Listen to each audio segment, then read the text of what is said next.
కూడా మనం ఇక్కడే కూర్చొని ఉందామని అంటాడు. కూర్చున్నారు. దావీదు వచ్చాడు. రాగానే దేవుని ఆత్మచేత ప్రేరేపించబడి, నేను కోరుకున్నవాడు ఇతడే, లేచి అభిషేకించు అని చెప్పగానే సమూయేలు అభిషేకించాడు దావీదు. చాలా ఆశ్చర్యకరమైన పరిస్థితిగా ఉంటుంది ఇది. ఎందుకనంటే దావీదు రాజు యొక్క స్థానానికి లేదా ఏదైనా ఒక ఉన్నతమైన పనికి వస్తాడనే ఆలోచన ఎవరికీ లేదు.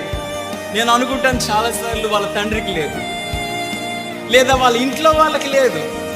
మహా గొప్పగా ఆలోచించుకుంటే ఎంతవరకు ఆలోచించారని అంటే, మిగిలిన వాళ్ళందరూ కూడా సైన్యంలోనికి ఇంకా వేరే పనులకు పనికొస్తారు. కానీ దావీదు మాత్రం ఒక గొర్రెల మందను కొని ఇచ్చేస్తే వాడు చక్కగా గొర్రెలు మేపుకుంటాడు, అడవుల్లో తిరుగుతూ ఉంటాడు, కొండల్లో తిరుగుతూ ఉంటాడు. వాడికి అంతే తప్ప ఇంకొక పని రాదని అనుకున్నారు.